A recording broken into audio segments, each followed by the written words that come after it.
بسم اللہ الرحمن الرحیم۔ سوچ سمجھ کر زندگی گزارو، کیونکہ جو آج مٹی کے اوپر کرو گے کل مٹی کے نیچے اس کا حساب بھی دینا پڑے گا۔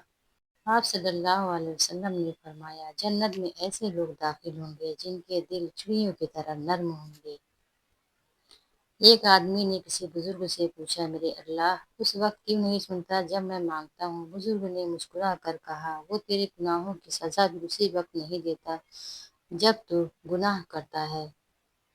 رسول اللہ صلی اللہ علیہ وسلم نے فرمایا، تم سچائی کو لازم پکڑو اور ہمیشہ سچ بولو، کیونکہ سچ بولنا نیکی کے راستے پر ڈال دیتا ہے اور نیکی جنت تک پہنچا دیتی ہے۔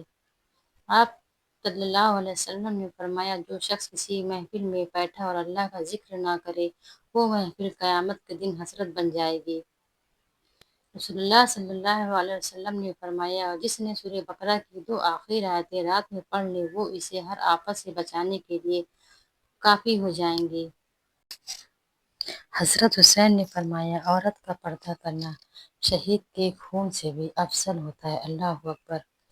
آپ صلی اللہ علیہ وسلم نے فرمایا، اگر جھک جانے یعنی عاجزی کرنے سے تمہاری عزت گھٹ جائے تو قیامت کے دن مجھ سے لے لینا۔ نبی کریم صلی اللہ علیہ وسلم نے فرمایا، سادہ زندگی گزارنا ایمان کی علامت ہے۔ قبولیت کا یقین رکھو۔ نبی کریم صلی اللہ علیہ وسلم نے ارشاد فرمایا، تم اللہ تعالیٰ سے ایسی حالت میں دعا کیا کرو کہ تم قبولیت کا یقین رکھا کرو، اور یہ جان رکھو کہ اللہ تعالیٰ غفلت سے بھرے دل سے دعا قبول نہیں کرتا ہے۔ اچھی موت کی نشانی، رسول اللہ صلی اللہ علیہ وسلم نے فرمایا، موت کا ایک دم سے آنا افسوس کے لائق ہوتا ہے۔